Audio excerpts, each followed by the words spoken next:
Hello, my name is Liam Hart, and I am happy to present research that I've been working on with Michael Wolff, Greg Russell, and Todd Williams. In this experiment, we investigate how well belief change predicts argumentative essay content, which is written after reading a text that is either consistent or inconsistent with one's beliefs.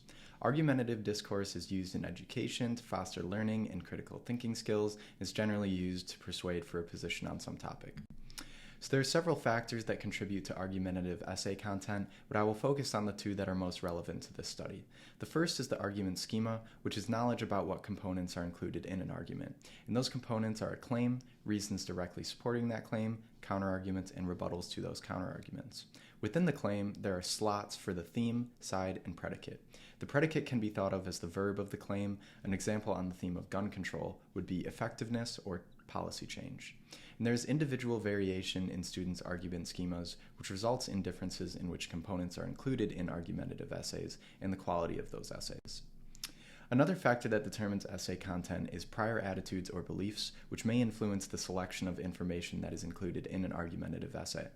The argument schema activates knowledge, attitudes, and beliefs relevant to the theme.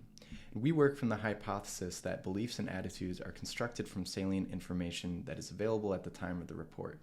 The salient information that would be most relevant to this study is any information that has been recently read. Attitudes and beliefs would contribute to the side slot within the claim, or whether one believes and argues that gun control is or is not effective. This is supported by a study by Van Stryen and others in 2014, which found that students with more polarized beliefs write more biased essays, which is also evidence that beliefs influence the generation of argumentative essays. And previous research has also shown that beliefs influence the evaluation of evidence and argument quality, which again may influence the information that one selects to include in an argumentative essay. And our research questions for this study are, do argumentative essay contents change after reading a belief consistent versus inconsistent text? And also, we will see varying levels of belief change after subjects read a text that is inconsistent with their beliefs. Is essay content associated with this belief change? We had 320 undergraduate students participate in this study, and their initial beliefs were assessed on an online pre-screening where they answered this question: to what extent do you believe that increased gun control will reduce gun violence in the United States? And they answered this on a 9-point scale, and we only invited back the believers and disbelievers to participate in the study, so only people with polarized beliefs. Both believers and disbelievers read either a pro-text, which argues that gun control is effective, or a context, which argues that gun control is not effective. This gives us a 2x2 design that can be simplified into conditions of the belief consistency of the text read. Belief-consistent subjects read a text that's consistent or reinforces their initial belief, and belief-inconsistent subjects read a text that's inconsistent or contrary to their initial beliefs. Also note that in each belief consistency condition, there are believers and disbelievers, so the resulting belief change is in both conditions is in both directions. And this is the procedure, so about 1 to 3 months after reporting their initial belief, the subjects were invited back to participate in the experiment, where they started by reading a belief consistent or inconsistent text, and then they reported their current beliefs post-reading, and finally wrote an argumentative essay. And the prompt for this essay was to write an argumentative essay in which you describe and explain your beliefs about the effectiveness of gun control. And subjects were not limited in the information that they could include in their essay, so it could be anything that they just read from the text or anything that they did not just read in the text. And the essays were between 240 and 270 words. And we hand-coded the essays for various characteristics, including a claim about gun control effectiveness, the number of reasons directly supporting that claim, and counterarguments. The claim was necessary to code for reasons and counterarguments, so if there was not a claim, there could be no reasons or counterarguments. We also coded for any content from the text that was mentioned, and for policy claims, which are distinguished from the first claim because of the different predicate of policy, not effectiveness, which is what was stated in the prompt. And finally, we coded for any statements that the subjects change beliefs during the experiment, and any positive or negative evaluative statements about the text.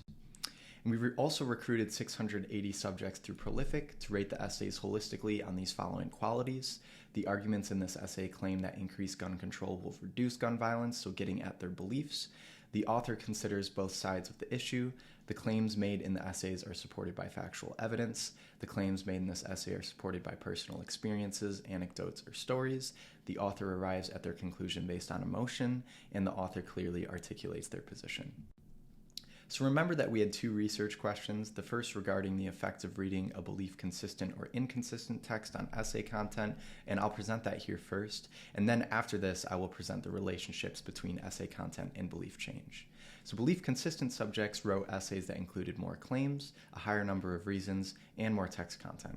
Belief-inconsistent subjects wrote essays that included more statements about belief change and more evaluative statements, which are mostly negative. The essays did contain counterarguments and policy claims, but they did not differ as a function of belief consistency. And this is a table of the mean ratings of essays by the prolific subjects. Belief-inconsistent subjects wrote essays that contained arguments about gun control effectiveness that were moderate, which is that belief rating, and considered both sides more than the belief-consistent subjects. But essays in the belief-consistent condition were more supported by facts and had a more clear position. And now I'll be getting into the relationships between belief change and essay content, which address our second research question. Before doing that, though, I would like to first establish that, on average, the belief-inconsistent text did elicit belief change, which is about 2 points on that 9-point scale. And just remember that this is belief change in both directions, since believers and disbelievers read each text. And as you can see, the comparison to the belief change of subjects who read the belief-consistent condition, where there was not any belief change on average. So for both texts, we get individual variation in belief change. And this table presents the relationships between belief change and the likelihood that a characteristic is included in an essay. But we can better understand how to interpret this table by looking at this plot over here first. So positive belief change as you go farther right on the x-axis indicates a change to more moderate beliefs. And in the belief inconsistent condition, the probability of text content being mentioned in essays, which is on the y-axis, increases as beliefs change to be more moderate. And for the belief consistent condition, the probability of text content being mentioned in essays increases as beliefs change to be more polarized, as indicated by these negative values down here. And so looking at the table again, each coefficient is a relationship between the probability of that characteristic being mentioned in an essay and belief change. So in the belief consistent condition, there's a higher likelihood of essays containing a claim and specific content from the text as their beliefs change to be more polarized. And for belief inconsistent, there's a higher likelihood of statements about belief change as beliefs change to be more moderate and more text content. And there's also a higher likelihood of evaluative statements as belief change to be more polarized.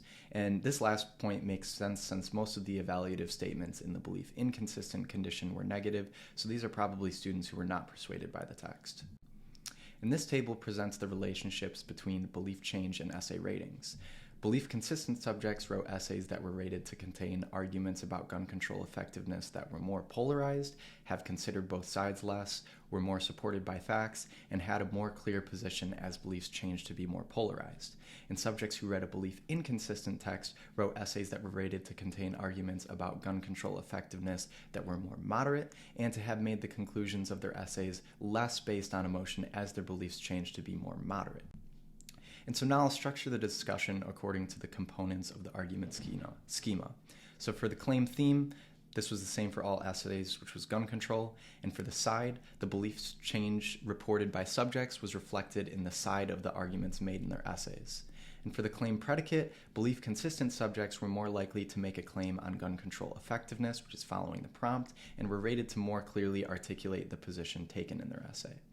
Both of these were also more likely when beliefs were changed to be more polarized. And additionally, policy claims were stated by over 60% of the essays in both conditions, but the incidence of policy claims was not related to belief consistency or change. However, this is consistent with previous research, which found that students have a poor memory of claim predicates, and this suggests a fuzzy task model. And for the supporting reasons, belief-consistent subjects were more likely to include a greater number of reasons and to include text content. They were also rated to be more supported by facts, and all of these qualities were more likely as their beliefs changed towards the position of the text, which is more polarized.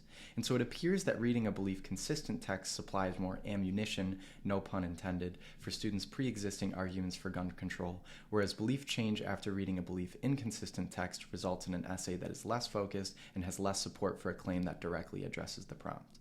We did not find a relationship between counterarguments and belief consistency or change. However, we interpret this to mean that the argument schema is the main driver for the inclusion of counterarguments, at least more than beliefs. And I'd like to thank you for listening to my presentation, and you can email me with any questions that you have.